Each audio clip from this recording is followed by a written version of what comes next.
last years of the 19th century, that human affairs were being watched from the timeless worlds of space. No one could have dreamed we were being scrutinized as someone with a microscope studies creatures that swarm and multiply in a drop of water. Few men even considered the possibility of life on other planets. And yet, across the gulf of space, minds immeasurably superior to ours regarded this Earth with envious eyes.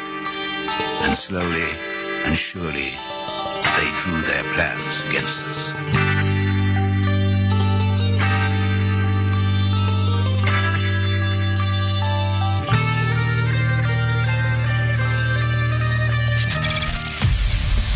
Broadcasting live from a tiny studio somewhere in North America. This is Dark Matters Radio Live. And now I give you your host, the silverback of ufology. Here's Don Ecker. And welcome, ladies and gentlemen, back to another edition of Dark Matters Radio. And of course, Dark Matters Radio is brought to you courtesy of KGRA in the United States of America. Yes, sir, boy. And like each week, the signal starts out here in sunny southern, no power to be found anywhere, California. And I lasso that up and throw it all across the fruited plain, all the way back to New York State, where our esteemed producer, Mr. Bill Skywatcher, lassos that up and sends it out to the world. And tonight it's going to be a real treat for me. We've got actually one of the hosts that run here on KGRA, Mr. Christopher DePerno. And I'm going to tell you about Chris in just a minute. But I got to get something off my chest. Oh, yeah, I got to get it off my chest. And I've been sitting here all week long stewing, but tonight I can expunge all that stewing, and I'm going to give it to you. You can do with it what you want. But I moved down here to sunny Southern California to be with my lady back in 1988. And yes, we are still an item and a couple, and we've been together now 32 years, headed toward 33. But when I moved down here, California was a dream place. Oh yeah, sunny beaches, palm trees, an exotic local population, and when I say exotic, take me at my word. There were beautiful days, beautiful nights, and we ended up, my wife and I, Miss Vicky, and I ended up in the San Fernando Valley, up here in what Cordy on Buffy the Vampire would have said, in 818 Hell. But I didn't think so. Well, let me tell you what. Over the years, things started to slide a little bit downhill. Now, think about this. In 1969, the United States of America landed on the moon. We went to the moon in a space capsule that was powered by a computer that would not have even fired up my smartphone today. As a matter of fact, if they would have had the computer that's in my smartphone, they could have probably went to Pluto, much less the moon. But save that as you may, the bottom line is we got there over 50 years ago. Now, in sunny Southern California, try to keep the power on. We once again here had another power outage. Now, let me tell you what's going on. Over the years, as California progressively turned more and more to the left, they started thumbing their nose at things like gasoline, coal, fuel, oil, And they all wanted to go green, which in itself is not a bad thing. I mean, I'd love to see more solar power. I'd love to see more wind power, although wind power is a little tough on the birds. If you've ever been past one of those wind tower fields, you'll notice that the meadows are lined with the bodies of little furry critters that ran into those humongous blades and got chopped in pieces. But still, how much power do they pump out? Not nearly even close to being enough. Well, be that as it may, California still thought, nah, we're going green. We're going to go green. And they started shutting down electrical plants, fuel plants, plants that ran on natural gas, plants that ran on coal. And they started turning them off. Well, what happened? We suddenly became cognizant of having power shortages. Well, the electrical company, Southern Cal Edison, PG&G, which is up north around the Bay Area, those places never invested near enough money into maintaining their equipment, their cables, their cords, all that good stuff that for decades made them run like clockwork. So I'll just tell you how it is. Shit started to break. Now, out here we have a phenomenon called the Santa Ana winds. Now, this time of the year, going from, well, actually September, October, November, these winds will blow through. Sometimes they get pretty stout. And as a matter of fact, the other day, Monday and Tuesday, they got real stout. Well, in times past, because the equipment on the electrical companies is wearing out, cables broke. And when they broke, they went down sparking and fritzing and sparking more, and they caused some fires. Well, if you've been paying attention to any of the national news the last few years, you'll recall the massive, catastrophic, almost apocalyptic wildfires running through the state. We damn near lost the entire state a couple of years ago. Now, my wife and I, living up here in a nice, secluded little community in the San Fernando Valley, were driven from our home twice by wildfires. Thank God our home was not that much adversely affected. But I did lose a really big cactus, okay, in all of that turmoil. Well, the cactus I can live without, but let me tell you, for days, we didn't even know if we had a damn house. Well, SoCal Edison got sued. They didn't like that. They didn't like it because the state, which is always looking to soak everybody for every damn penny and nickel they can get, soaked SoCal Edison. So, gee, guys, gee, stockholders, what the hell do we do? Well, if we know there's going to be wind blowing up, we'll have our finger on the switch, and bingo, we'll turn off the power. And then if our stuff does break, it won't cause any wildfires. Well, so that's what happened the other day.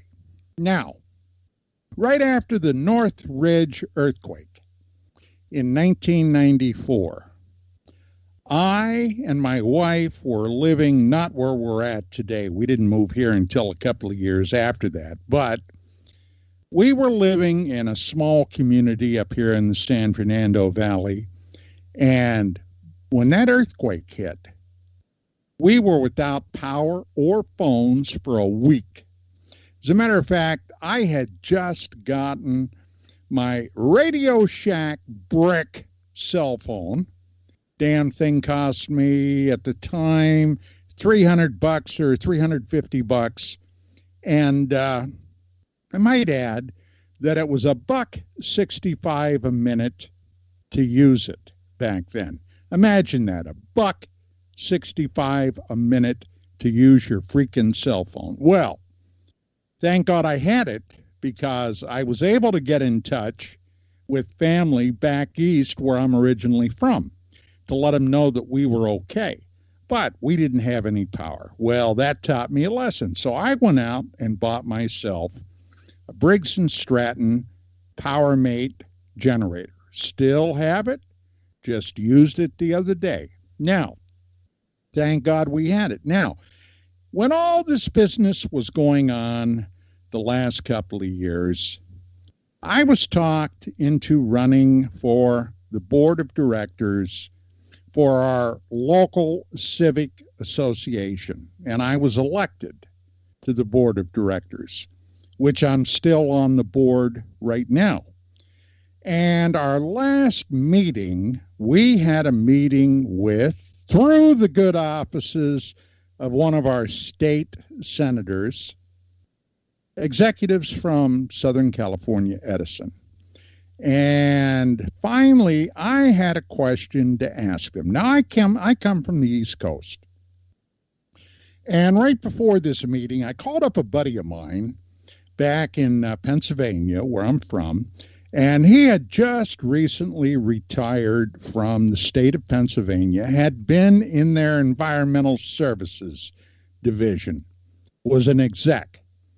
And I talked to Mike, and I said, Mike, I said, it's been a long time, as you know, since I've lived back there. Let me ask you about your electrical grid. How do you guys keep it functioning all the time? I mean, they get snowfalls, they get, all the things that where I'm at, we don't get. But they also don't seem to have a problem with their underbrush and what have you. So Mike said, well, the electric company, they have a whole section set up where they send these guys out to make sure around their poles and transformers and what have you, all that brush is cleared away. Well, gee, gang, that's not what we do here in California, because, well, we might interfere with the tree frogs or the birdies or the bees or something else. We'll just let the shit grow, which, of course, is what they do. And if you saw any of the TV newscasts from a couple of years ago, you'll see walls of flames running up and down hillsides and through communities, and tens of thousands of people displaced because fucking California doesn't want to interfere with the little birdies and the bugs out in the field. So we're having a meeting with Southern Cal, and I indicated I wanted to ask a question. So I talked to the exec, and I said, look, this is what, where I come from, this is what I just talked to my buddy about, and I explained who he was. And I said, why don't Southern California Edison have these people to go out and clear away this brush and what have you from your transformers and what have you? Oh, we do. I said, well, okay, but look, do you remember by chance a couple of years ago when the entire damn state was burning up? Well, I said, what happened there? Well, that's the state, and more importantly, it's the Bureau of Land Management, the feds. I said, oh, so California was burning up because of the feds. And what is it? It's a shifting of blame from one department to the next. That's what you get with bureaucracy. So the bottom line is, the other morning, I'm sitting there having my coffee when suddenly at 9:08 a.m., everything went dark. Well, we were dark for 2 days, and thank God I, in fact, I did have my generator because we were able to keep the refrigerator and my coffee pot plugged in. But then I had to go out and get some more fuel for it. So Vicki and I got in the car. We went downtown and we went to a gas station and we filled up all my gas cans. And then I said, hey, sweetie, do you want to stop and get a quick bite of lunch or something? We'll go to a hamburger stand, drive through and get some. She said, yeah. So we did that. Well, we parked in the parking lot there. And what happened? We were just sitting there. I was calling up a couple of people, including Skywatcher, to let them know that our power was still off. And I get accosted by a druggy bum that's out panhandling. And this guy was wrecked. And I got to tell you, I got a little heated when I was on the phone. Vicki was eating her sandwich, and this guy came up pounding on the window. So, that's your California these days.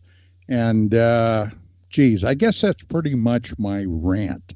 Chris, I apologize up front, but like I said, buddy, I had to get that off my chest. No problem. Listen, it was a great story, and believe me, I would have been screaming a lot harder than you.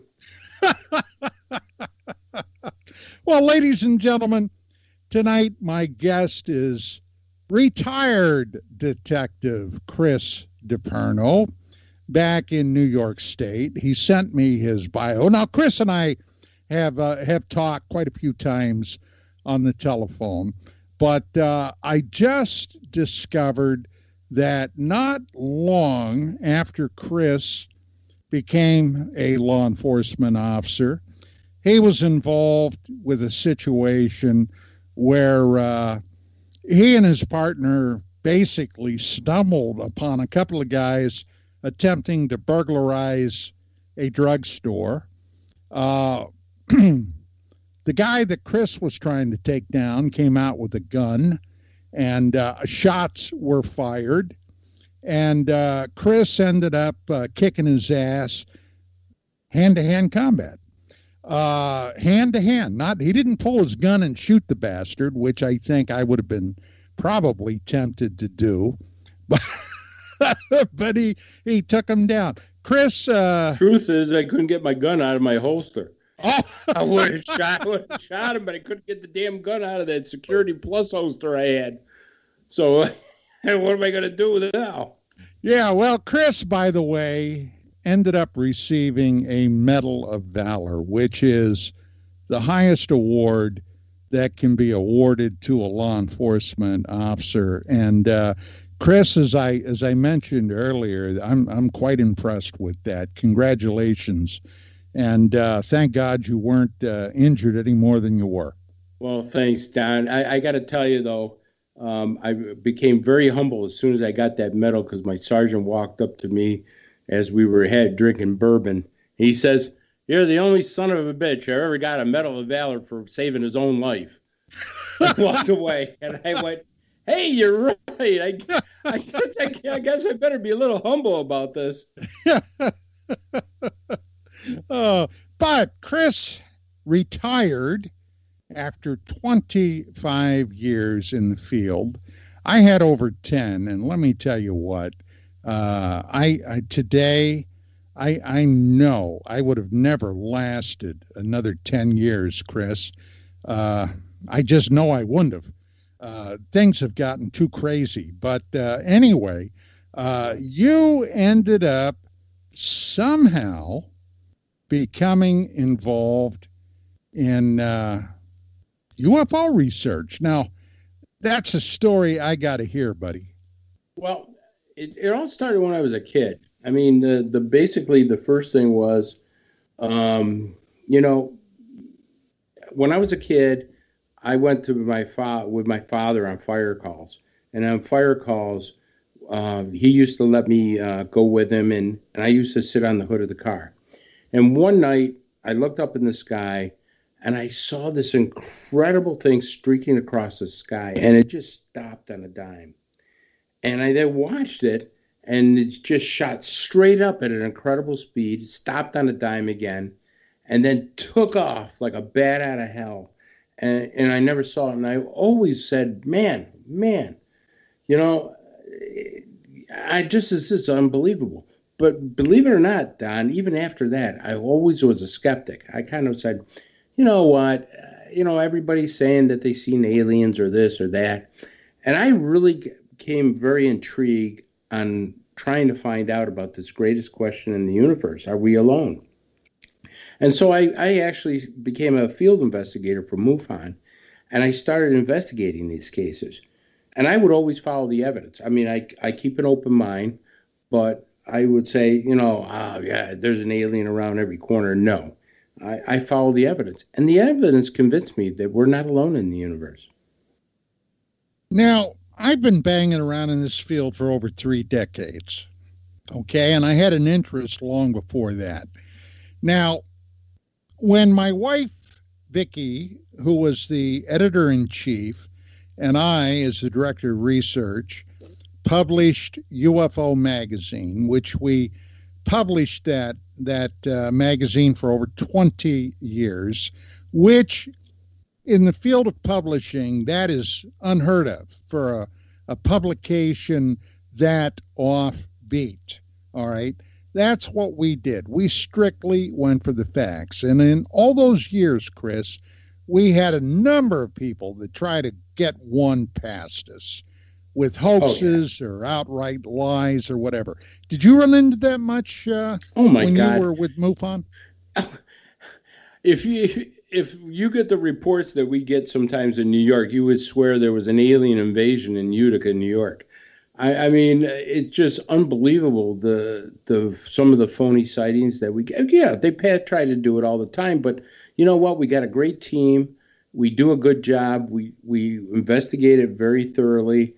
We make sure the photos that we get are analyzed.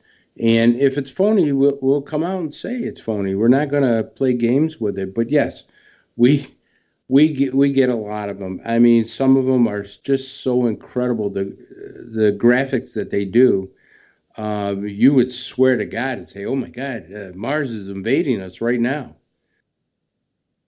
So it gets it gets well. Yeah, I think that's probably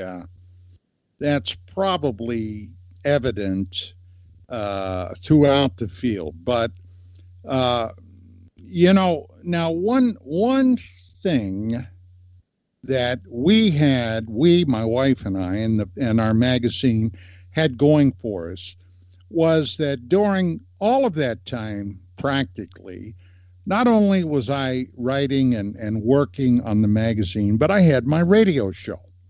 I started broadcasting in 1991. And one thing about me, okay, I'm not shy about calling a spade a goddamn shovel. All right. Really? Could have fooled me. Yeah. I know. I fool myself sometimes, but so at least from that regard, a lot of people knew that if we caught them trying to smoke us or bogus us, I had no problem talking about it. Now, in the first incarnation of DMR, when I was on another network, I had a guy that I brought on that at the time I really didn't know much about him, but he was passing himself off as a U.S. Marine Corps veteran with Vietnam service and a former police officer. So I brought him on the show, and, kind of like you and I, we were both behind the badge. We both had the badge. And so, I mean, you could quickly tell if you thought I was trying to pull one over on you, BS you about something, just like I would know, right? Well, sure. This guy, there was something about this guy that just didn't strike me right. So after it was all said and done, I got a call from a guy who was private detective back in the state of Pennsylvania where this guy was from. And I'll tell you his name. It was Butch Wachowski. Are you familiar with him? No. Yeah. Butch Wachowski. So anyway, he talked to me and I said, yeah, I just had Wachowski on my show.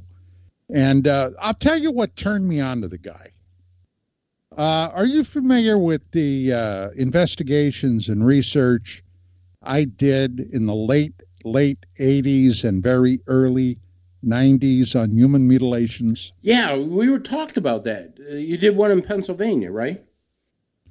No, I didn't in Pennsylvania. I did in Idaho.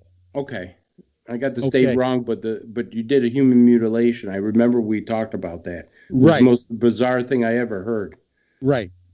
Well, unfortunately, there's more than just a couple of them around the now. What's causing them is anybody's guess. But that's how I got turned on to this guy, because he was trying to make a name for himself in that aspect of research, human mutilations, and he was citing me. And I didn't know the guy, so I tracked him down to find out what the story was. And oh boy, he just fell all over me about, my research, my investigations, the papers I wrote, etc. And so, I thought, well, this guy sounds like he's legit. And so later on, and I'm not going to mention this guy's name, I get a private message from a guy that's, let's just say, is fairly well known in UFO research. And this is after I outed Wachowski. And he was all huffing and puffing and upset that I didn't take Wachowski at his word. Well, it just so happens that not only was this guy not a Marine Corps veteran, he was thrown out of the Marine Corps recruit training depot after about a week. Okay. And he did some jail time. And I got the records. I got the documents to prove that. And I tried to tell this fellow he didn't want to hear it. Okay. Hey, look, I don't intend to be confused with facts. My mind is made up. Okay. All right, cool. That's if that's you don't mess with the silverback now, do you? Well, look, it kind of ticks me off. Stolen valor ticks me off. Sure. And somebody trying to pass themselves off as a bona fide law enforcement officer, that ticks me off. So anyway, that's my story. And oh yeah, we're going to take a quick break. Ladies and gentlemen, tonight, my guest, Mr. Chris DePerno, and he's going to be telling you about his radio show too when we come back. And we will be back after these words, because let me tell you what, you can look far and wide, but you'd have to look really tough and hard to find a better producer than the one we got right here, Mr. Bill Skywatcher. Stick around, because we got a lot more coming.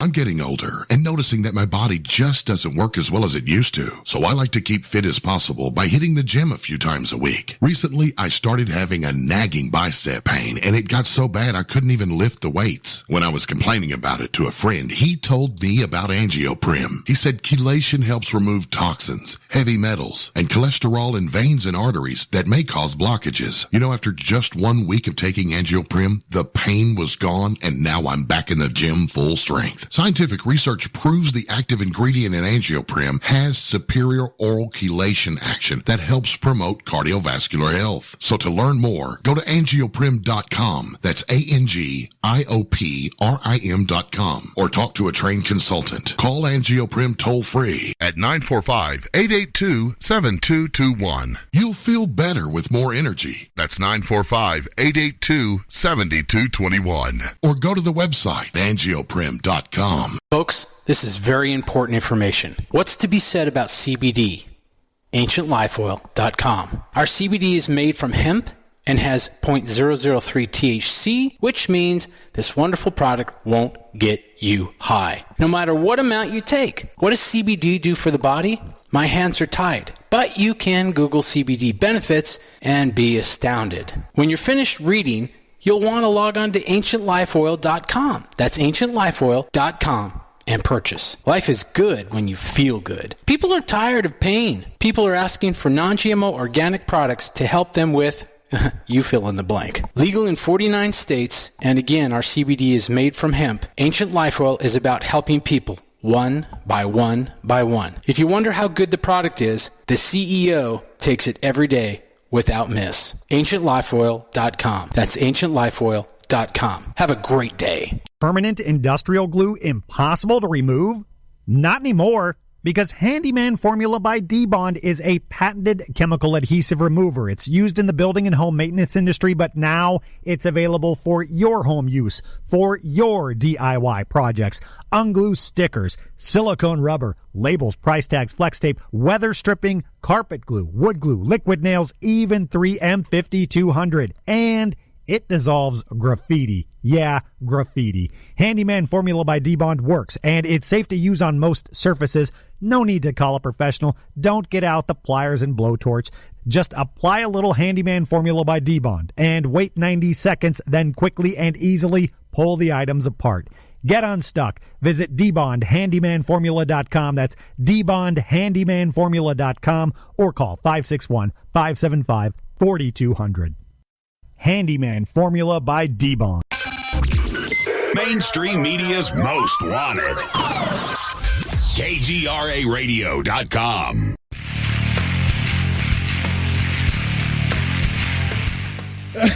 And we are back. I'm not going to tell you about the conversation we just had during the break. I could tell him. Don't get off me. Oh, but oh my God, that was funny. This is the most I've laughed in a long time. Oh, but anyway, Chris DePerno, my very special guest tonight. Chris, you've been on KGRA for how long? Oh, almost 2 years now. It's coming on. I started with the UFO show, and that was really a lot of fun, and we did a lot of great things with that. And now we got that new show that we're really doing really well with, called Detective, and it's all about putting the truth out there, all about what law enforcement is really all about. Now, you're doing that in connection with who?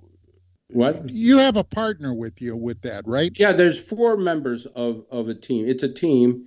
And what it is basically all of us are cops. One is an active police officer. The rest are retired. Randy Sutton's the most decorated police officer in Las Vegas metro history. There's myself. There's Johnny Savage. They call him Buck Savage. And he was with the U.S. Marshals Task Force. He was a detective sergeant. And then there's Marianne Robb, who's an active police officer in Arizona.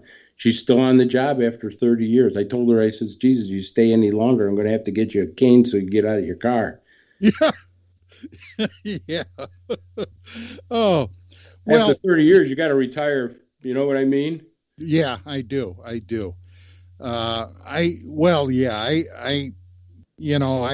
You just sitting here talking to you right now, I've got things and incidents and what have you that are swimming up out of the depths of my memory that I had not thought about in, God, a long time. I love that story about the mercury, though. That's the best. I don't know. You're right. You could never get away with that again now, could you? Yeah, he's talking about a true little story that I wrote. Well, actually, one of our audience here, Beach Bum Bob, is a retired Long Beach police officer, and Bob knew that and I mentioned it probably I don't know how many times that I had been in law enforcement, and he wrote me a note one day and he said, "Boy, I bet you got some stories." He said, "I'd sure love to hear them sometime." Well, I thought about that, after I got the note from him, and I had an incident happen in the spring of 1974 that was not long after I put on the uniform. Now, I had already delivered a baby, okay? And this kind of gave me a hint that this job might be a little more odd, shall we say, than that I had thought about it beforehand. But it was a Friday night, and my partner, at the time, I was on a small law enforcement department. My partner was a part-time cop who had just retired from the Army. And he had over 20 years in service. And he was augmenting his retirement income. He had a wife and kids, by working part-time as a policeman. Sure. And he was with me. It was a Friday night. It was actually graveyard shift, which, as I'm sure, when the weather gets nice, things start to warm up, and the weekend is right there looking you in the face, and a lot of people still got paid weekly. Okay, Friday being payday, and all kinds of things could happen. And on this particular night, we were out on patrol, and I guess it was in the wee hours of the morning, probably 2:30, maybe 2:45, when we come up on this car parked literally in the middle of the street, minimum street lights. This thing is just sitting there, and we put on our caution lights, and we have no idea what's going on. Now, as an aside, there were a lot of things happening then. If you weren't around, or you may have been around, but you forgot, there were a lot of things going on, like the Patty Hearst kidnapping. And then she became an active participant in this domestic terror organization. And as a matter of fact, I remember vividly getting a bulletin that it was believed these people were heading back east, and possibly in my home state of Pennsylvania. So we also had an arsonist running around that was torching buildings. We had some biker gangs that were creating some havoc. And I mean, it was just a lot of things were banging. And we come up on this car, and the first thing that went to our minds was, my God, okay, this, if there's ever anything that looked like a setup, this is it. Mm-hmm. So we walk up to this car, and it was a rust bucket. I mean, this thing was held together by rust, and it had out-of-state plates on it.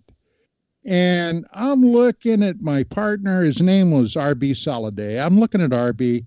He's looking at me. I got my flashlight out, and I'm looking in all the nooks and crannies, and I walk up, and here's a body laying across the front seat. And I'm thinking to myself, oh no. This can't be good. Yeah. And the window was down. So I reach in through the window, and I'm feeling for the guy's pulse.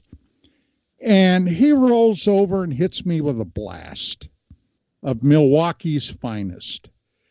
This guy was so crap-faced, I don't think, he would know his own name. And my partner looked at me, and we kind of try to get the guy out of the front seat, and he keeps falling down. He's so dead drunk. He can't even stand up. And I reach into the car, and I got his car keys out of the ignition, and without thinking, just without thinking, I tossed him on the dashboard. And this Mercury, I'm pretty sure it was a Mercury, had this big gaping heater on top, and the keys went all the way down to the bottom. You talk about a brain fart. And I look at my partner, he looks at me, and I'm like, oh no, because there's only one way that we can get that thing out. We're going to have to call a tow truck. And the guy is he's semi-conscious.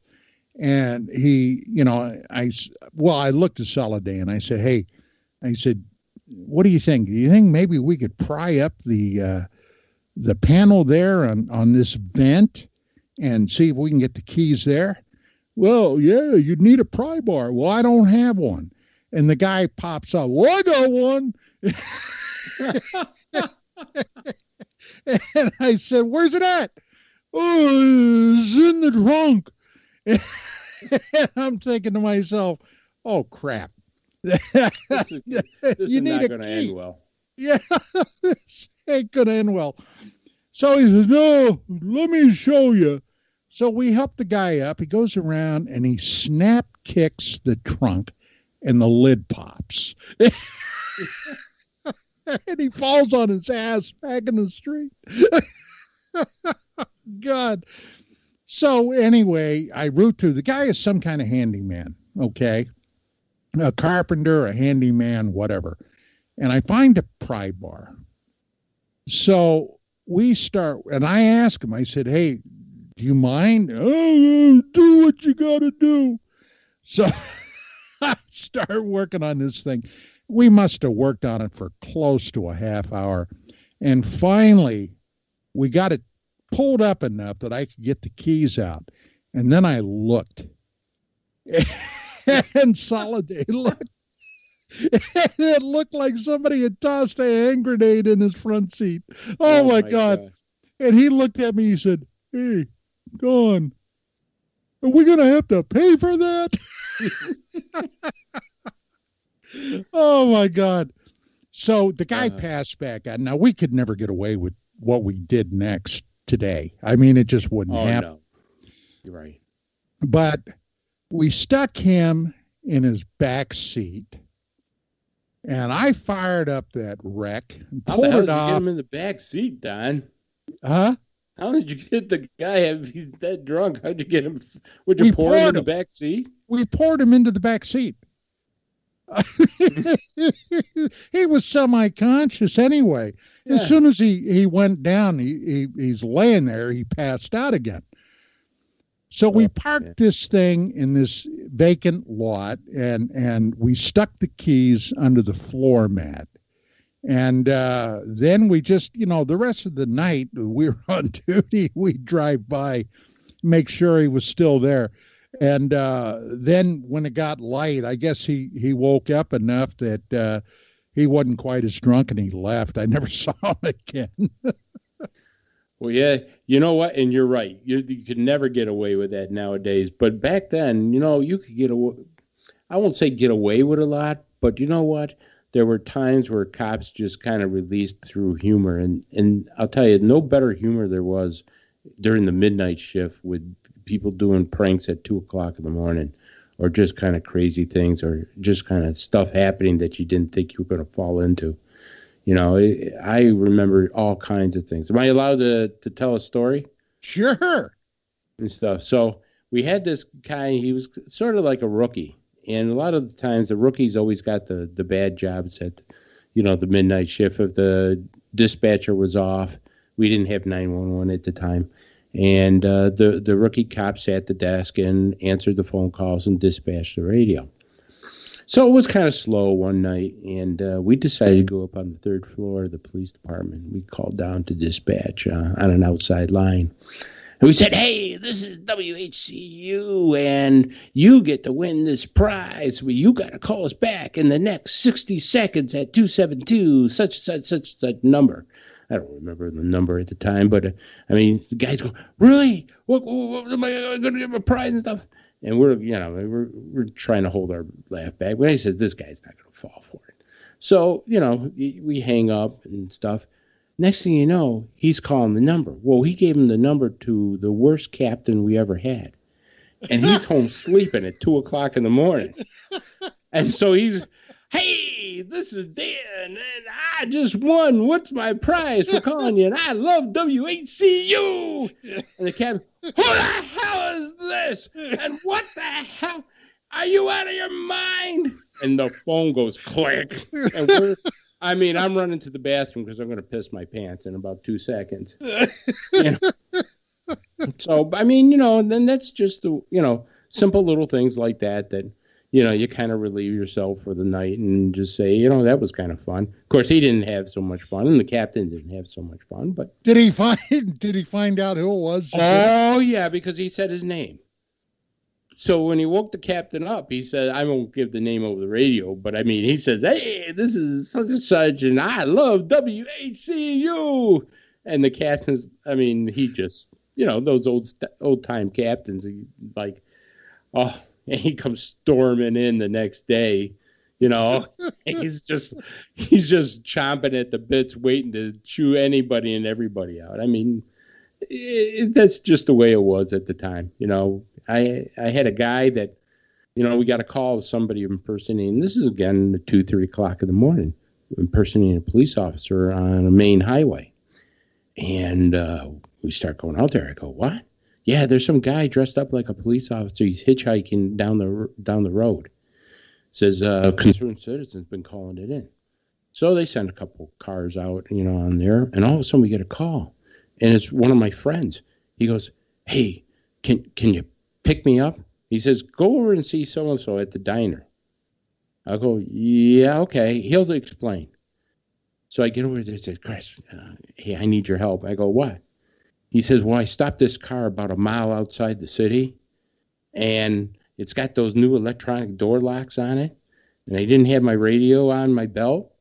And so when I shut the door's locked, and I sent the guy away, gave him a warning and sent the guy away, and I couldn't get back in the car.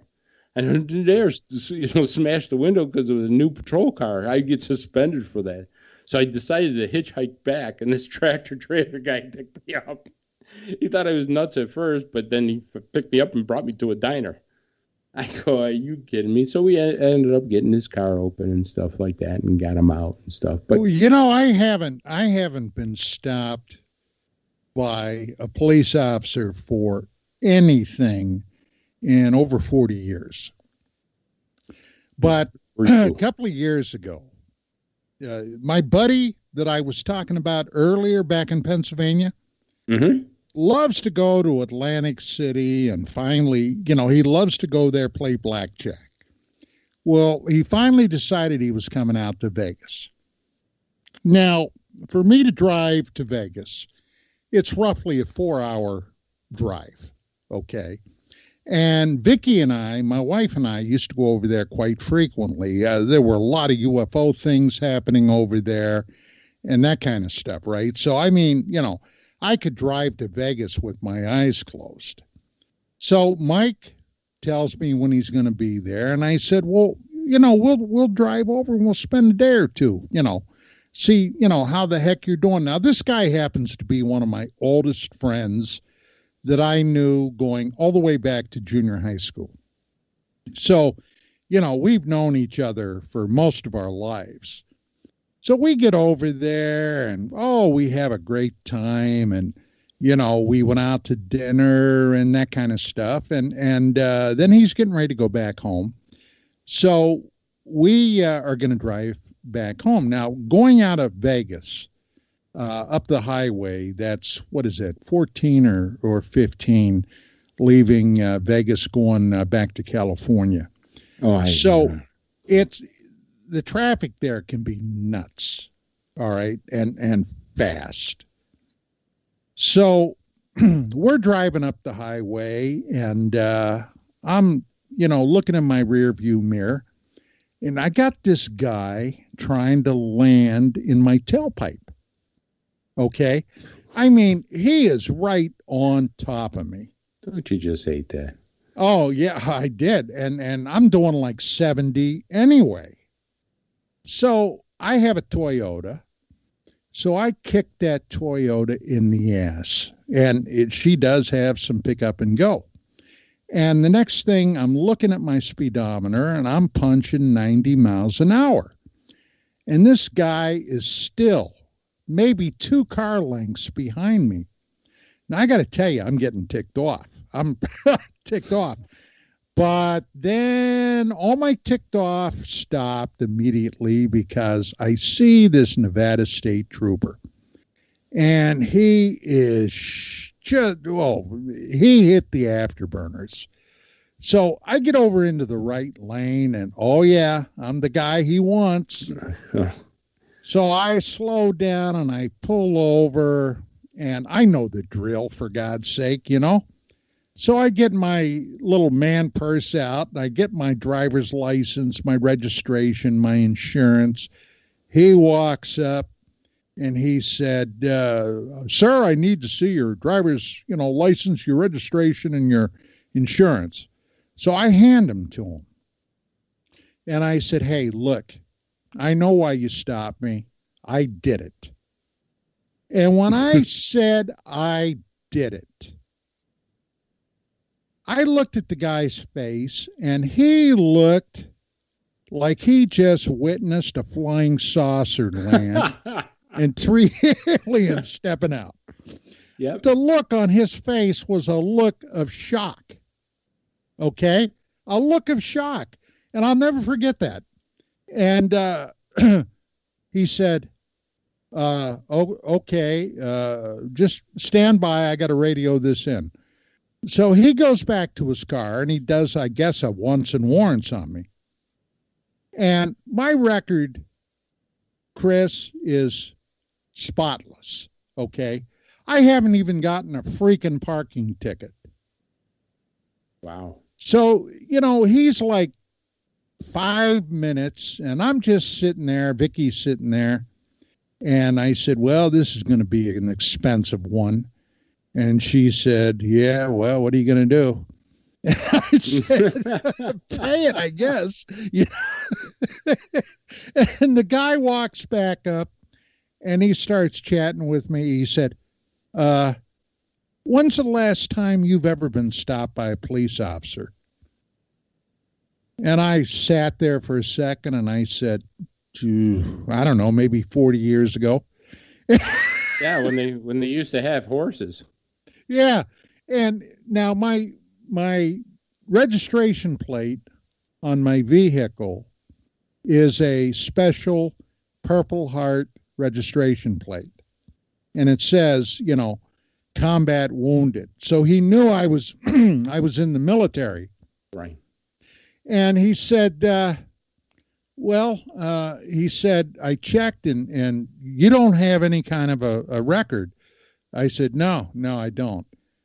And he said, and you told me you did it. I said, yeah. I said, I did. But look, I said, the extenuating circumstances. I had a guy trying to land in my tailpipes.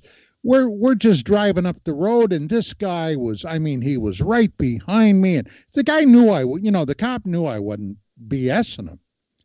And he said, okay. He said, look, I'm just going to give you a verbal warning, and just drive safely when you leave here. And he handed it back to me. And I looked at my wife, and I said, this is freaking unheard of. I couldn't believe it. But he didn't give me a ticket. So for whatever it's worth, I was just up front with him right off the bat. So, and I my record is clean. So there you go.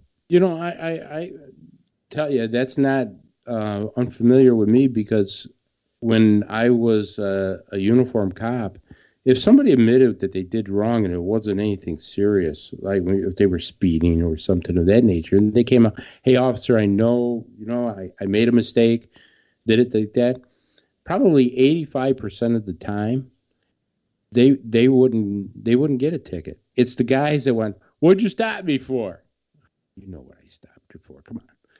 Kind of deal. You know that, Don. The best way to talk to a police officer, be polite and just say, hey, listen, this is what the deal is, and take your chances. And probably a good 70% of the time, the guys will tell you, hey, I'm human too, and you made a mistake. Just don't do it again, and send you on your merry way. Yeah, well, I found it so unusual, though, because here I was in a different state than my state, okay? And, those guys, bread and butter, are getting speeders. Oh, yeah. Coming from out of state, into state, or leaving the state to go out of state. And I figured that, this was going to be time to pay the citation, Well, the thing is, Don, is that a lot of cops back then, and it because you were one of them, they respected people coming out of the military. They respected honest people. They respected good people. And I think that tradition still carries on today for the most part. And, cops are human too. They understand what it is to make a mistake. They've done it before, and they sometimes say, hey, this is a good person. He made a mistake. He admitted to it right there and there. There was no argument, no hassle. Everything checked out. Let him go on his merry way.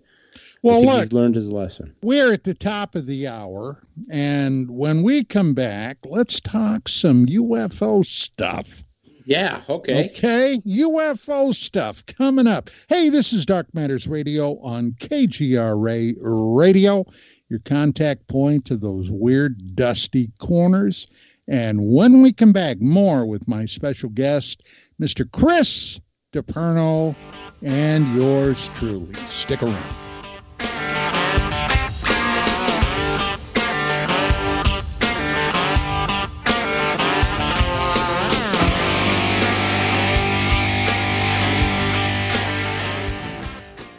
Hi, folks.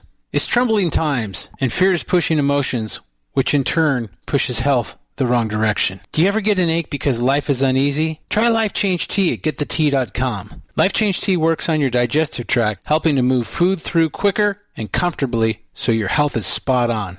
Life Change Tea may not help with world issues, but it will help with your digestive issues. A glass a day helps keep the intruders away. So, change your life today. Log on to GetTheTea.com. That's GetTheTea.com. If your health game is off, get on by ordering Life Change Tea. GetTheTea.com. And while you're on our site, look around at the great non-GMO organic supplements. And if you're a sales shopper, go to our specials page and see what's for you. I've been drinking the tea for 12 years, and I'm sure glad for its health benefits. Again, that's GetTheTea.com. GetTheTea.com. The tea that makes you go. Please listen. Now is not the time to fear. When your immune system is strong, shields up. You have very little worries. If your immune system is compromised, you're susceptible to all viruses. I say shields up and no fear. Try Heart Love from GetTheTea.com. Heart Love has a special ingredient called allicin. It comes from the healing part of the garlic plant. No garlic breath. No garlic leaking out your pores, just pure immune-building ingredients that gets your shields up. Heart Love is a unique blend of herbs that loves to build you up. Google garlic and know the benefits. One Heart Love pill is equal to 20 cloves of garlic. 20 cloves! Shields up. You've heard of our Life Change Cleansing Tea at GetTheTea.com. Now try Heart Love. And by the way, take your blood pressure and watch weekly what happens. So here's how to purchase. Log on to GetTheTea.com. That's GetTheTea.com. And build your shields. That's GetTheTea.com. Mention Ray in the coupon code and hit apply and receive free shipping. Welcome to the new KGRA digital broadcasting website.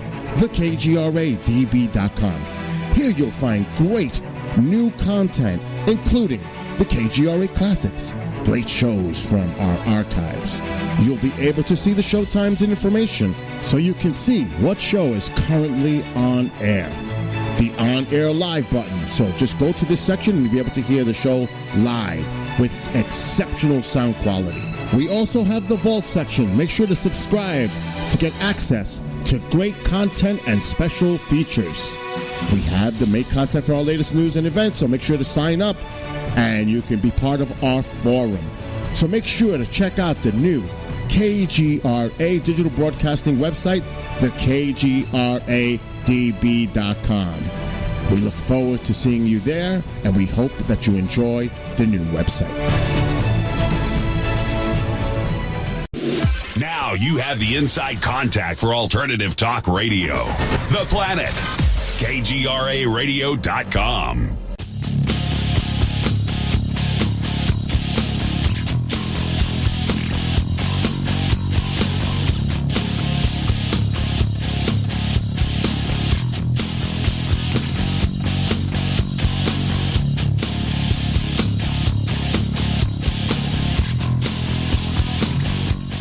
And we are back with hour number 2 with my guest, Mr. Chris DePerno.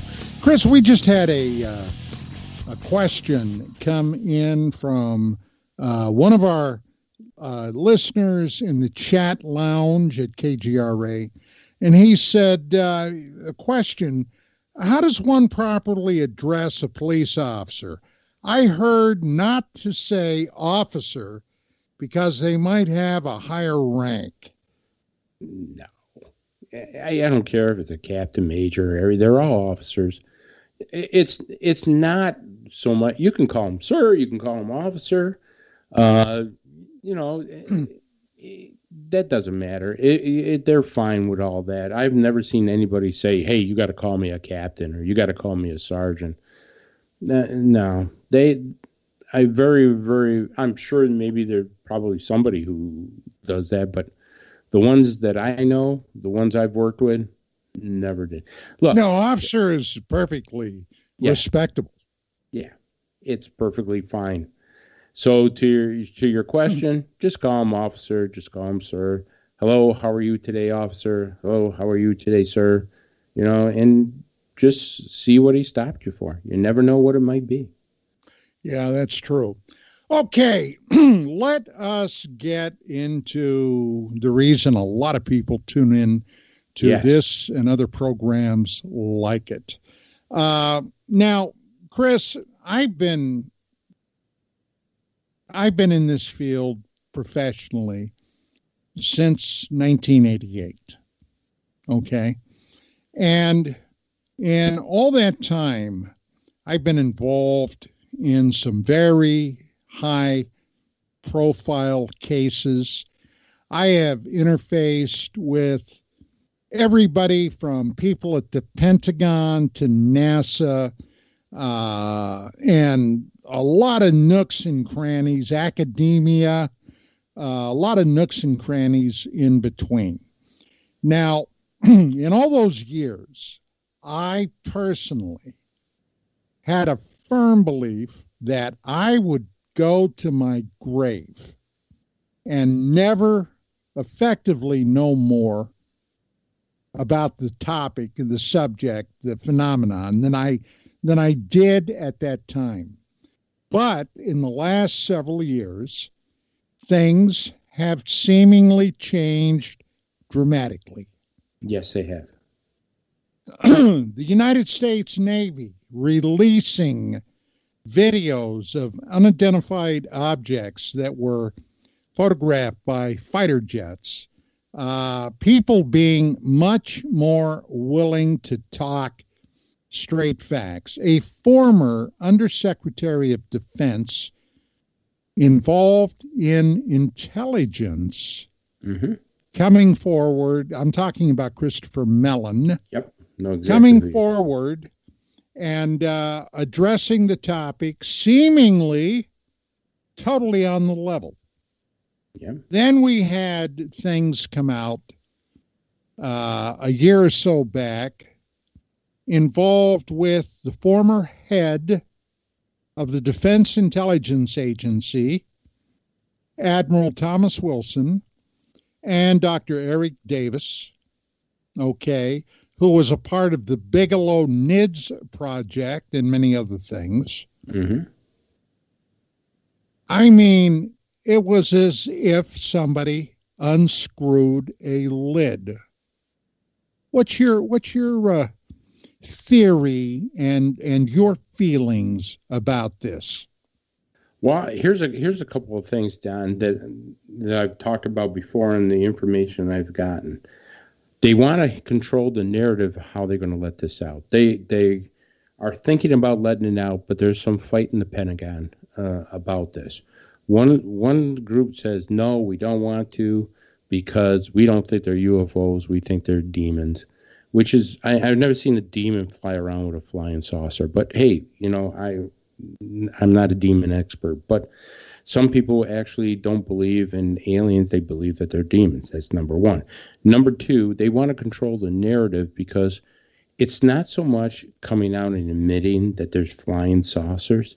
It's the secondary questions they're scared to death about. So if president comes out tomorrow and says, you know what, folks, we're being visited by aliens from other planets. We're out here and we know that they're coming down here. Then all the other questions, you can't put that genie back in the bottle. All the other secondary questions like, well, are they abducting us? Are they doing physical experiments with us? Are they doing this? And those are the questions they can't answer. And they're having a hell of a time trying to figure out how they're going to put out this narrative without answering those other questions. Well, these guys at the Pentagon that are apparently, and I don't know, okay, so let me be right up front to begin with. I don't know. But apparently they are very, how do I say this? Extremely Christian, right wing to the point of, well, yeah, demons, okay, Mm-hmm. demons. And demons from the pits of hell. Now, yeah. At first blush, Chris, I got to say that the first time I heard that, I rolled my eyes. But then I thought to myself, well, let's do just a little bit of exploration and see where in the heck this came from. So I started doing a little research. I talked to a bunch of people and suddenly became a little bit clearer. Now, where I live, okay, in the San Fernando Valley, I am very close to JPL, the Jet Propulsion Laboratory. Yeah. Now, the guy that started the Jet Propulsion Laboratory was a guy by the name of Jack Parsons. Mm-hmm. Okay. Now, Jack Parsons was buddies with L. Ron Hubbard. Oh, boy. Of Scientology. Mm-hmm. And Aleister Crowley. Yeah. Okay. And he got involved in trying to make magic. Do magic. Be a magician. I know where you're going with this. Yeah. Huh? Okay. I know. I think I know where you're going with this. Yeah. Go ahead. Okay. So, anyway, his shenanigans, if you will, may have caught up with him. Now, he had been working on missile technology, rocket engines, that kind of stuff for the government. But then some of this other business started to leak out. And apparently he became sexually, well, I guess maybe he always was, but sexually, see, now this is a family show for the most part. So you got to put it in PG terms. Yeah, I gotta do the PG thing. Let us just say he had an active, if not somewhat exotic, sexual appetite. Yeah, taste. And L. Ron Hubbard apparently got his wife, and they had some fun. And make a long story short, he had been involved with Crowley, and they were trying to bring beings here from another realm. Now, I mean, there's a lot more to it, but the government decided he was a little too dicey to be dealing with. So he started making money by designing and making pyrotechnics. Okay? Fireworks. Yeah, what a great guy to have that. Yeah, and, star shells and all this kind of stuff. And then he had a catastrophic detonation in his basement at his home, and he ended up blown into little bitty pieces. Jack Parsons. So, to make a long story short, over the years, a lot of people have looked into that. And, of course, Crowley apparently, so the story goes, had some success in bringing a being here from another realm or dimension that they called Lamb, Lamm. Have you ever seen a drawing of what Lamb is alleged to have looked like? Is that the one with the big cow horns or something of that nature? No. It kind of looked reminiscent of a gray, big oversized head. Ooh, and, okay. I'm sure you can find representations of it online. Now, the question is, did Crowley and these other guys open a doorway which allowed some of these entities? I mean, we're getting into weird territory here, okay? Well, we already opened the door, Don. We might as well go in. Yeah, we are getting into some weird foreign countryside here with this business.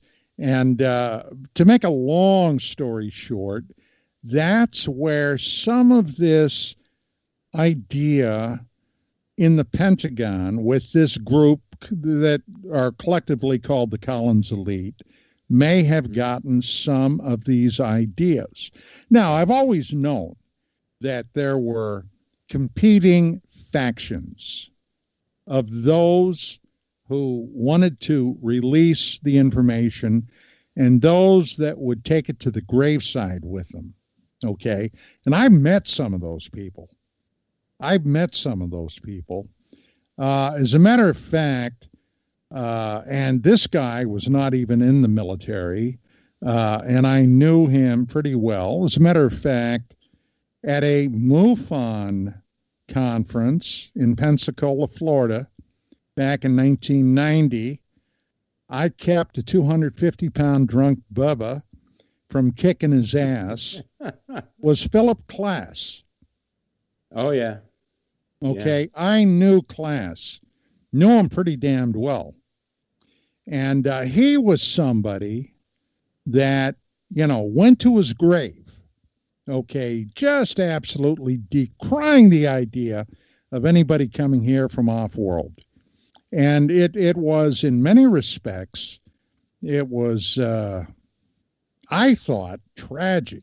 I had Klass blow up on my radio program screaming bullshit, bullshit, bullshit back in 1995 in January.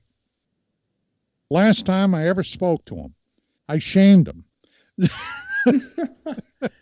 But, but there are people like that. Sure. I think it's because the concept is so foreign and terrifying to them that, they're like the natives that were in Central America when the Spanish first showed up in their sailing ships that looked out onto the water and couldn't see the ships because it was too foreign to their way of thinking. Well, Don, you may be onto something there, because I'll tell you, some of the theories that are coming out now is that it's not so much that they're traveling from planets, that they're really looking at more of interdimensional beings. There's more and more reports, and we've actually had reports in MUFON and stuff that no craft, no nothing. They just like appear through a portal, the actual being themselves, and then disappear through a portal. So there's beginning more studies of dimensional type of stuff. Also, the other thing that's been brought up is such the attraction of the water, where people are now coming up with theories that they're not from another planet. They're just here under the water. And they've got a whole civilization here on good old planet Earth that's under the water.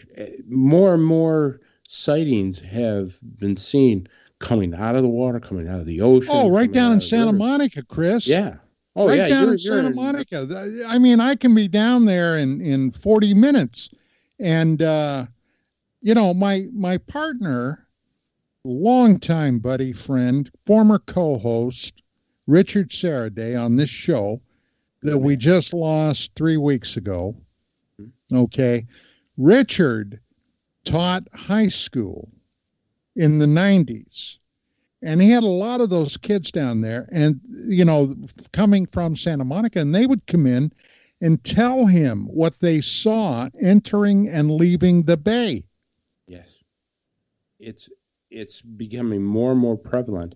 And you know what? I think more people are starting to come up with that, saying there's an advanced civilization living on this planet under the water, have not exposed themselves to us as much as they want to. And whether it's because we're not as advanced as they are and we're a war type of people, or for whatever reason, but that theory is coming more popular as time goes on. Just simply because you could see the patterns that are happening. Now, I got a question for you, Don, because this has been troubling me. The Navy has been coming out with these videos, and they're saying that we're investigating this, and we're going to take over ATIP, and we got it with Office of Naval Intelligence. Why hasn't the Air Force said a word? Now, you can't tell me that no Air Force pilot has ever seen a UFO, hasn't come out on it. Why is the Air Force so closed-mouthed on this subject? That it looks like the Navy is like saying, well, yeah, we got to look at this stuff, and there's these different things up here, and we got this video. You can't tell me a United States Air Force pilot has never seen a UFO. Well, I mean, you and I both know that. You were a Marine, right? You were in the United States Marines.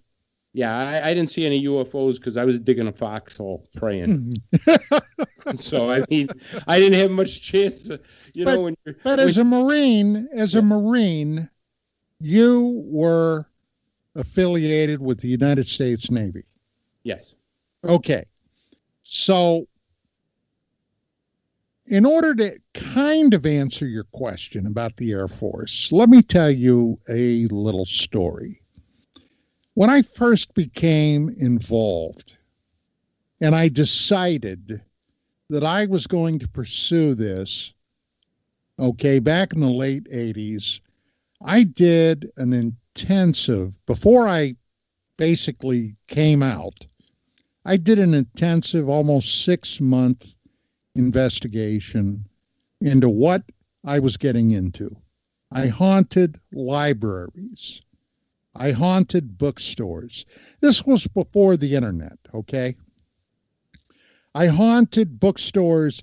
I began to talk to people.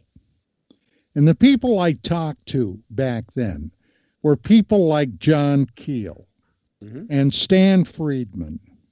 And let me see. I talked to people like Linda Howe. These were all people that were at the forefront of research at that time. And I discovered the works of Major Donald Keyhoe. Now, Keyhoe was, in my opinion, and many regard him as the godfather of modern UFO research. Yes. He was a graduate of the United States Naval Academy at Annapolis. He was an aviator, became a Marine Corps aviator. He led the first air group, Chris, into Guam. Were you aware of that? I did not know. I know everything about him being a Marine Corps aviator, and he was a fascinating person to talk about with UFOs. He was unbelievable. Yeah, well, he ended up heading up NICAP, the National Investigative Committee on Aerial Phenomenon. Now, I went out and I tracked down every book that Kehoe wrote. And in one of those books, along about 1950, somewhere between 1951 to 53, the Secretary of the Navy had flown out to Hawaii, to Pearl Harbor, on some type of fact-finding mission, okay? This is the bloody Secretary of the United States Navy, the Department of the Navy. This was no little guy. No, he's a bigwig. And on the way back, as they're flying into California, their aircraft is buzzed by a UFO. Okay? Yeah. Buzzed by a UFO. Everybody on board the aircraft saw it. And he's like, what in the hell is that? He gets back to D.C. What's he do? First thing he does is call the Air Force. And the Air Force, he gets the Air Force secretary, Secretary of the Air Force on the phone. And I don't know what the guy's name was, but we'll say it's Pete. Hey, Pete, you're not going to believe what I saw flying back from Hawaii. Well, Doug, what'd you see? This UFO flying saucer thing buzzed my airplane. What the hell do you guys have on that? What do you know about it? There was a brief silence. Oh, yeah. And then Doug says, well, you don't need to know. And he hangs up the phone. Yeah. Remember the famous story with Barry Goldwater? Oh yeah. I mean, why would Barry Goldwater lie about that? He wouldn't. He got cussed out by that general. Now, I don't know what anybody out there in Radio Land knows about the Navy, but one thing these guys had an affinity for and an ability to was collect intelligence. Yeah, they're very good at that. And the Secretary of the Navy puts together a task force to find out what in the hell is this UFO thing all about, and screw the Air Force. Screw them. Yeah. We'll do it ourselves. Well, now, in all those years since, you've heard very little from the Navy about this topic, haven't you? No, very little. You're right. And the Air Force does nothing but deny. There's nothing there. It's all hallucinations and liars and blah, blah, blah. Well, suddenly, the Navy kind of put them on the spot a couple of years ago. Not to mention what Harry Reid... Harry Reid came out and admitted to the ATIP thing at the Pentagon. Well, they put them more on the spot. They pretty much called the U.S. Air Force liars. Exactly. And the Air Force they buttoned up. They buttoned up and they closed the hatch. But you would think saying nothing. Yeah, but you would think, Don, that they would go along with it. Why not? Why not, say, well, we had to keep it secret. We didn't know what it was. I mean, they had a perfect out. And they didn't take it. And look, they spent 70 plus years of lying and destroying people. They've destroyed people's careers, their own military pilots, their own military personnel, civilian airline pilots. They've got a hell of a lot to answer for, Chris. Right. And this is why it's going to be so difficult to let that genie out of the bottle, because they want to make sure when they do it that they're not going to have a backlash, because people are just like exactly what you said. You've been lying to us for 70 years. All of a sudden you come out with this. What else have you been lying to us about? Have you reversed technology? Have there been abductions? Have people had physical side effects? What are these people doing? Have you made agreements with these people to abduct people? I mean, all these questions are going to come out. And as soon as they say there's such things as aliens, which we all know there is, but then they're going to have to answer all these secondary questions. And they're scared to death of it because they don't I don't think they have answers to it, or they don't have explanations to the American people to try to explain it, or the world people, because this is happening all over the world. Yeah. Well, we're getting real close to our next break. Let me ask you, I got a question from the chat lounge from Ronald, and he says, do you think your military and law enforcement careers have forged your understanding of UFOs and aliens? Chris. Yes, absolutely. And I'll tell you, Ronald, here's the deal.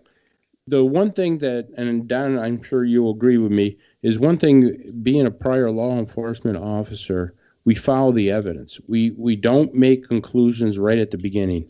We don't say, oh my God, there's an alien around every tree.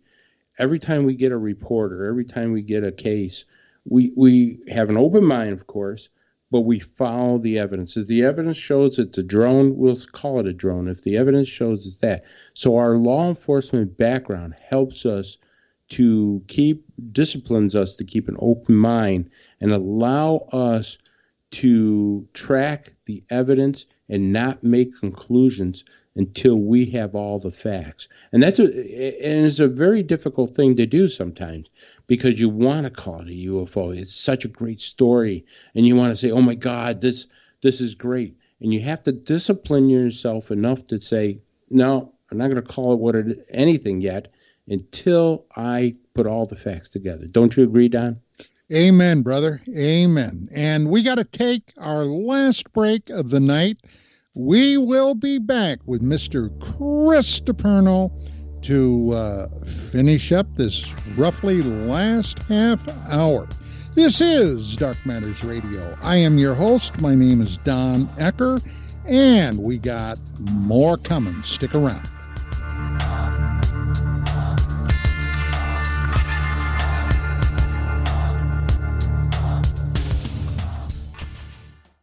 A birthday without her mom. An anniversary without her husband. Her wedding day without her dad. These are the days when military families feel it most of all. The loss of their soldier, their sailor, their airman, their Marine, their Coast Guardsman. Families never forget their loved ones lost to war or illness or suicide. Families never forget, and neither do we. We are TAPS, the Tragedy Assistance Program for Survivors. We provide resources, support, and comfort to heal the hearts and meet the needs of grieving military families, all at no cost to them. Your generosity can make an enormous difference in the lives of the families of our fallen military heroes. Our military families need to know they are not alone and they are not forgotten. Show them your support at TAPS.org. Folks, this is very important information. What's to be said about CBD?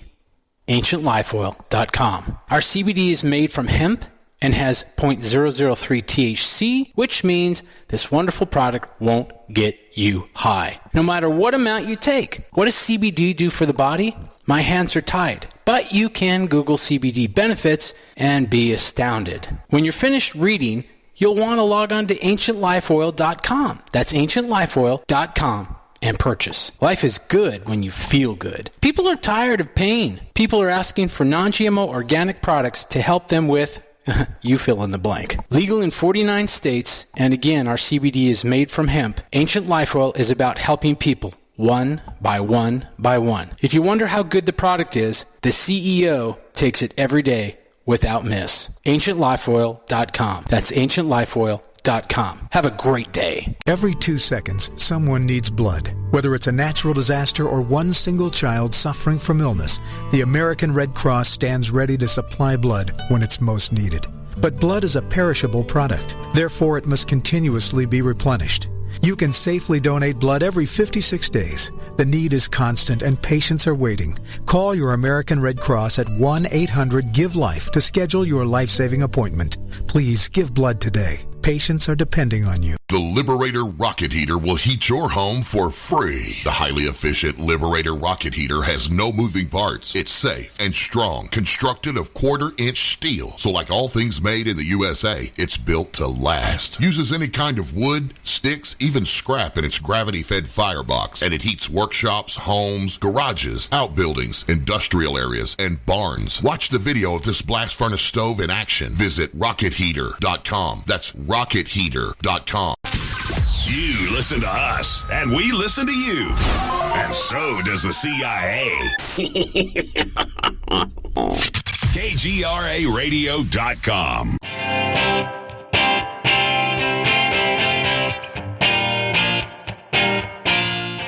And we are back, ladies and gentlemen, to finish up this edition of Dark Matters Radio with my very special guest and my buddy, Mr. Chris DePerno. We were just talking about a couple of things during the break, and I asked him if he remembered Comet Kahutek. Now, this was sometime back in the early to mid 1990s, and I was doing my first radio program show that I did on CRN, the cable radio network.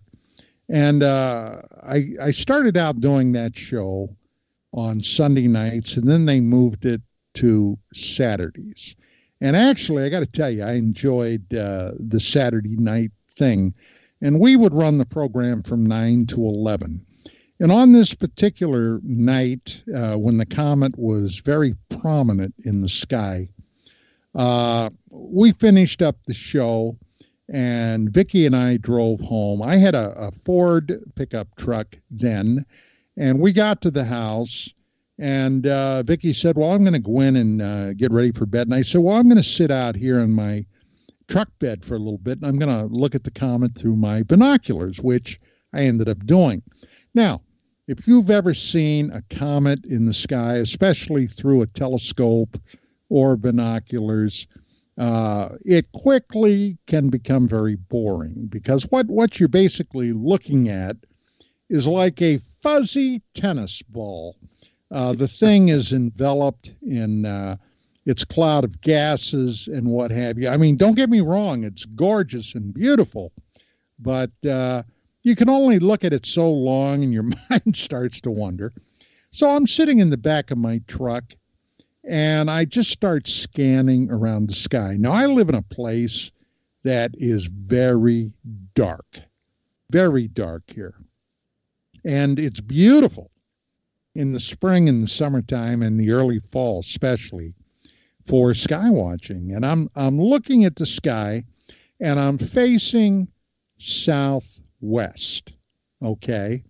And as I'm looking around, and I'm sure I've told this story once before, suddenly I see this pinpoint of brilliant light. And I am looking at it, and it's flying from southwest toward the northwest, okay?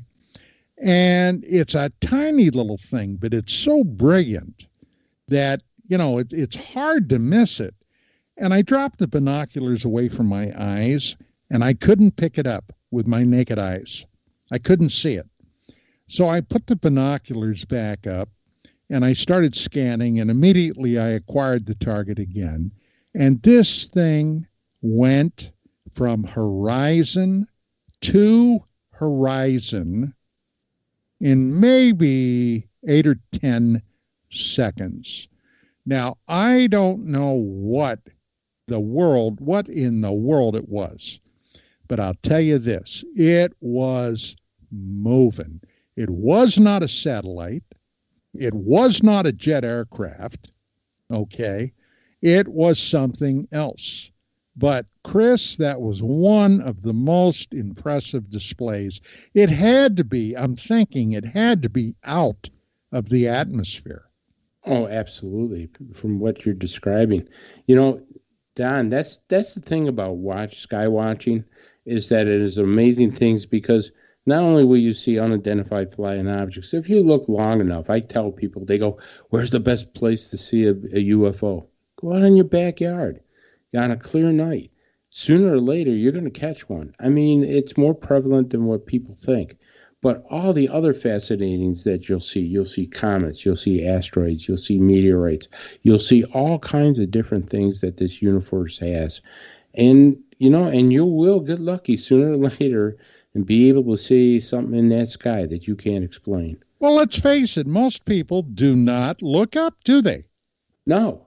I mean, with the COVID thing, you looking for UFOs, I guess, is a little more prevalent now, because, you know, if you're stuck inside day in and day out, you know, you might want to say, well, I guess I'm going to start studying aliens. But other than that, you're right, Don. Most people aren't looking up in the sky. You know, they're going about their business and stuff. Well, it's it can become a very addictive thing. Yeah. Looking up. I mean, looking up into the sky. Now, out here, one night, I was in my backyard, and I'll tell you, it was just becoming dusk.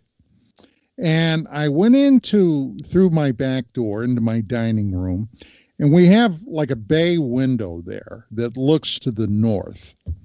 And all of a sudden, I saw this flash of liquid green. That's how it struck me.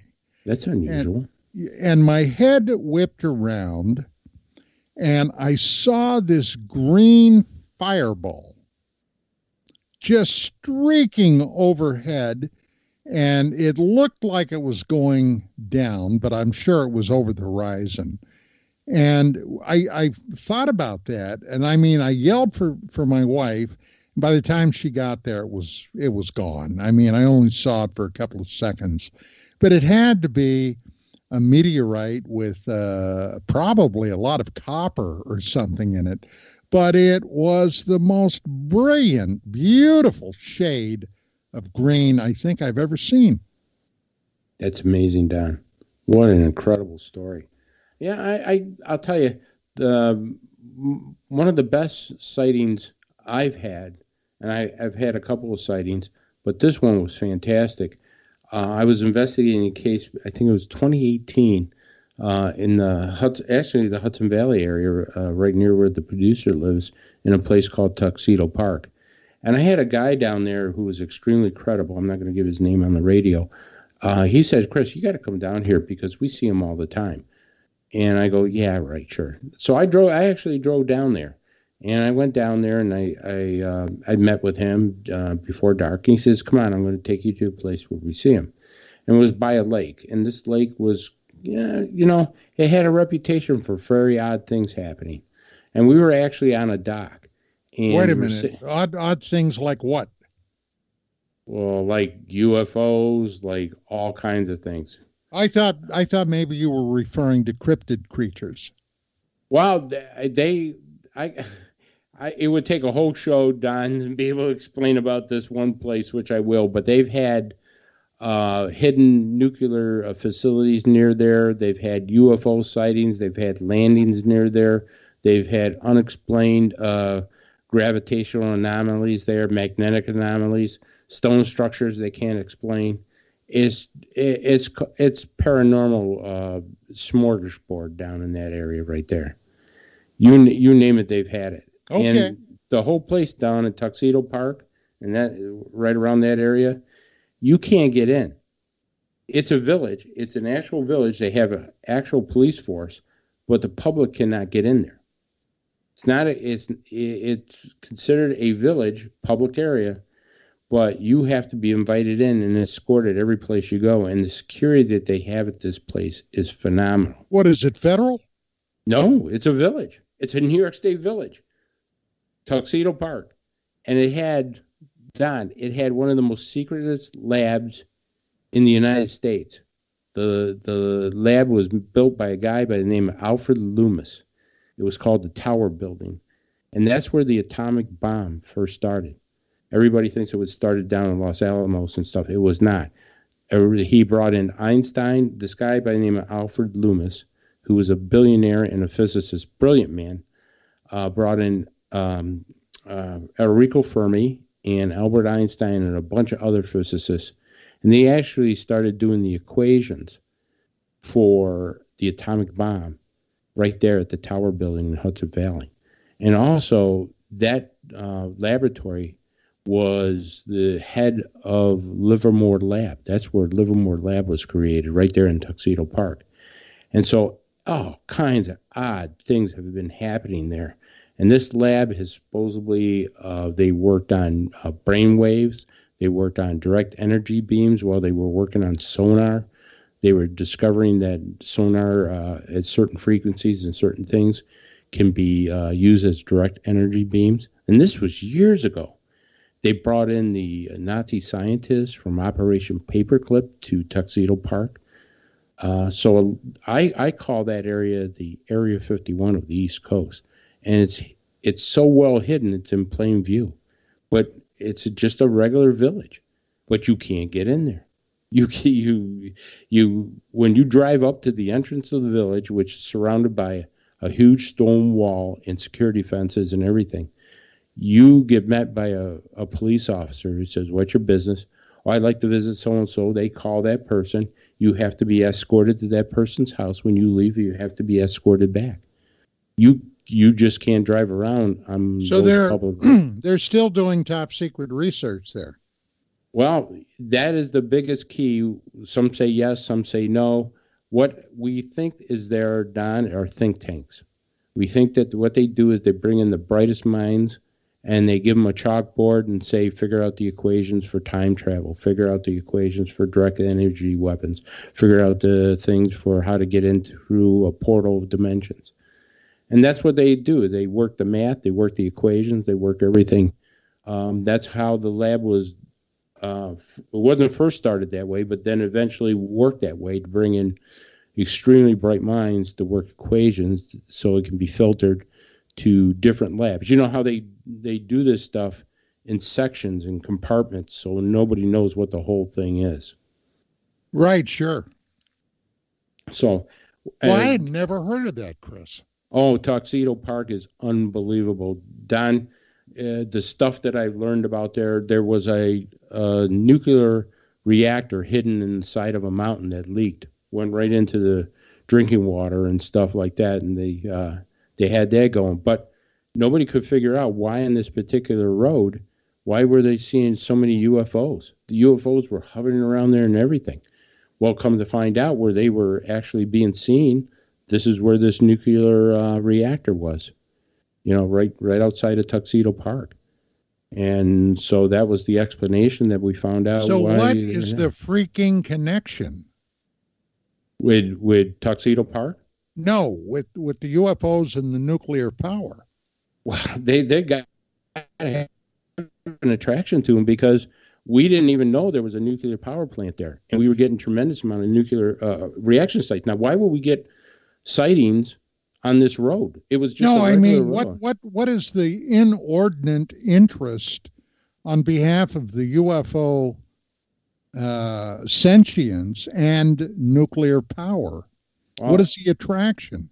I think what Jim Mars said, it was the best example. Said the kids found the matches and they want to see what we're doing with it.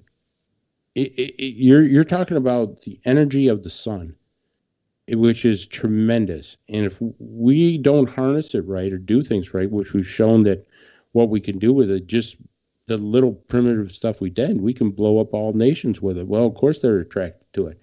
You know that they're attracted to our nuclear missile bases. They're attracted to our nuclear power plants. They're attracted to these small nuclear places. Oh yeah, that's always been the case. Yeah, absolutely, always. So I don't think they're gaining energy from it. I think they're studying us with it. The nuclear power plant down in Hudson Valley area has had tremendous amount of sightings by police officers, security guards, everything right around that Hudson River area. Do you recall, Chris, John Fuller? Boy, that name sounds familiar. He wrote Interrupted Journey. Okay. Okay. And this was in the 60s. This was after the Betty Barney Hill incident. In 1965, the Great Northeast Blackout. Do you recall that? Yes, I do. Okay. And around 1966, 67, a plethora of UFO reports were coming in up in your part of the country, going up north through Maine, New Hampshire, Massachusetts, with UFOs hovering above power lines. Do you recall all that? Yes, and they still do, Don. We're getting stuff at high power lines in New York. We still get reports of that. It's as if they're siphoning off electricity. Well, that could be a possibility. We haven't gotten any reports with nuclear power plants, having stuff being siphoned off. But then again, look what happened at our nuclear bases. They shut the missiles off. Yeah. They turn them on. I mean, that's the scariest part, that they can turn them on. Yeah. Well, I'll tell you, I got a quick little story here. And it's not a pleasant story. Back in the 80s, I first made a connection with Phil Imbrogno. Okay. And Phil Imbrogno was, at that point, pretty highly regarded. He had been, along with Bob Pratt and J. Allen Hynek, one of the authors of the Hudson Valley UFO. Mm-hmm. He had written a couple of articles for UFO magazine. I was convinced Imbrogno was a straight up researcher.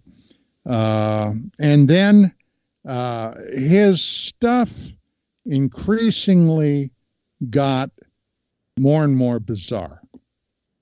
Okay. I interviewed him several times on this show when I was on another network. He had come out. He was working with Eileen Guiley at the time. They were co-writing some projects. And he was passing himself off as either a PhD candidate or a PhD from MIT. Now, all during that time, something else he was claiming was that he had been a Special Forces Green Beret veteran of SOG, Studies and Observation Group. Now, SOG was in Southeast Asia, in Indochina, was a highly covert, top secret group of operatives that were going into places like Laos, North Vietnam, and Cambodia. Places you weren't supposed to be.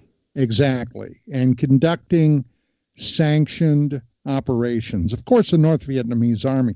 Now, that's where I was stationed, was up in that part of Vietnam, up near, actually on the DMZ.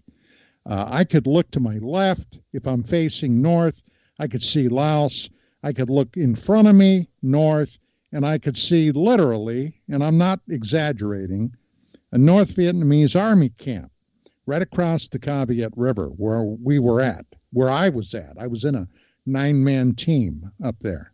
So at any rate, I was pretty familiar with a lot of what he was claiming. Now, there was a guy who was a skeptic. He belonged to the Randy Group and some other things, that one of those guys that hounded UFO research.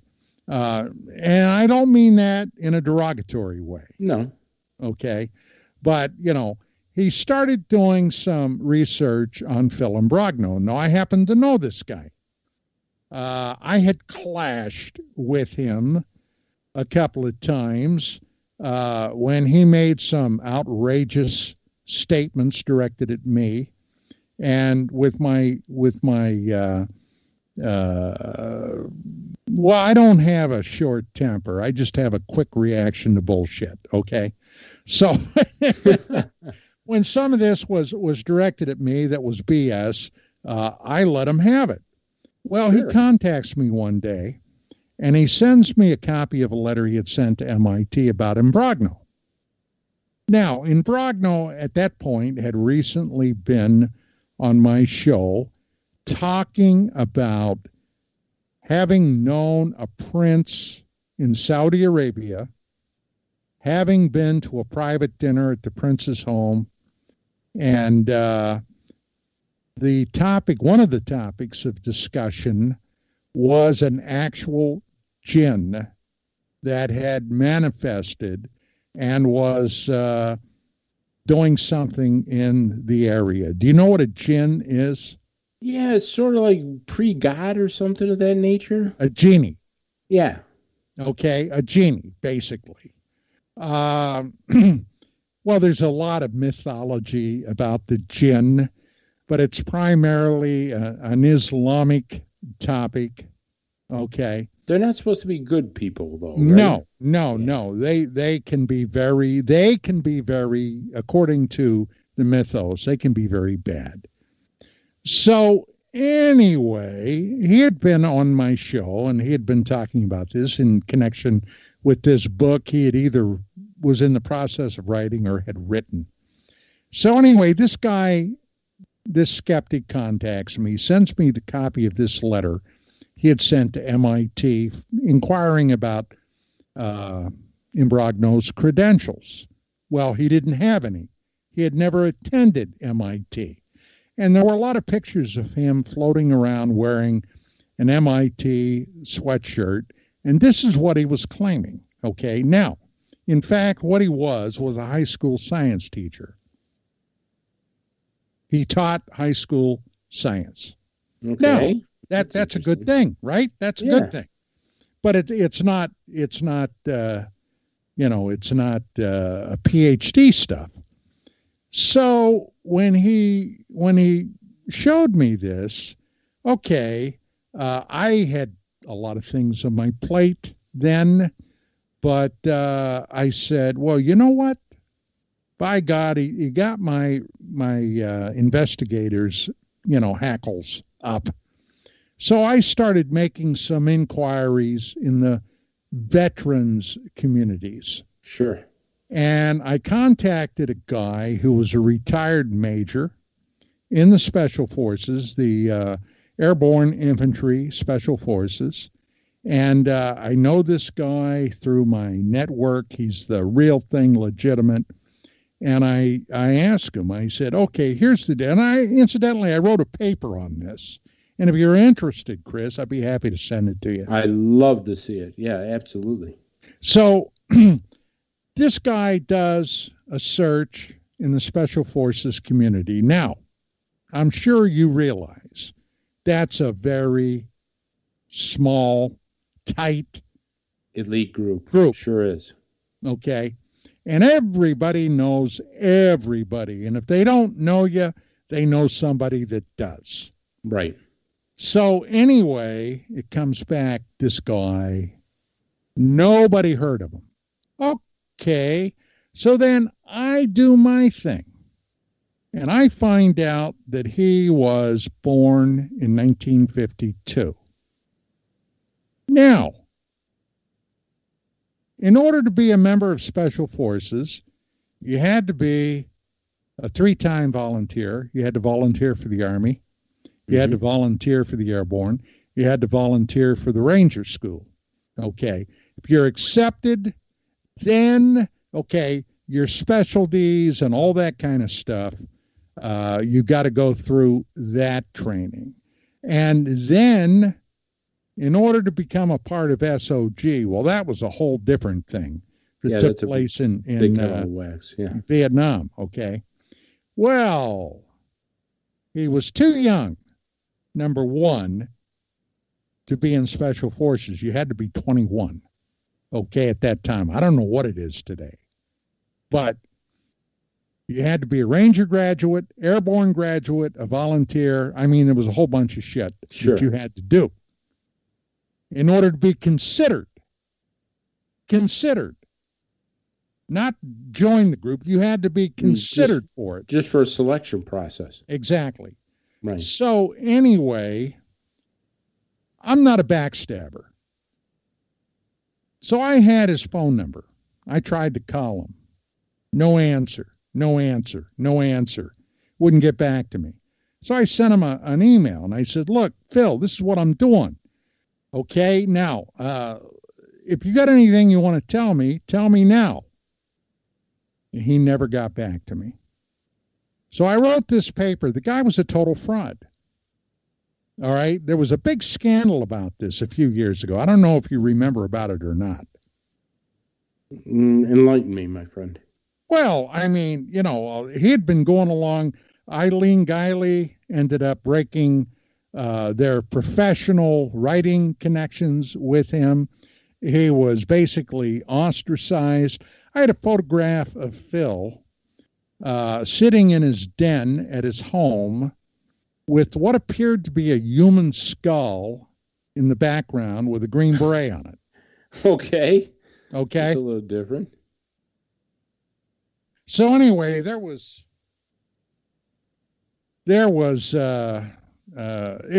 just another black eye. You know, I'm looking at the clock here. We're just about out of time. Do you get any final words, buddy? And I'm going to have you come back if you'll do it. Absolutely, Don. It has been an honor and a privilege to not only talk to you tonight, but do you know the first time I ever was on radio, it was with Don Eckert. You gave me my first shot. Did you know that? When was that? When I first started. That was the very first time I was a guest. I was a guest on Don Eckert. Okay.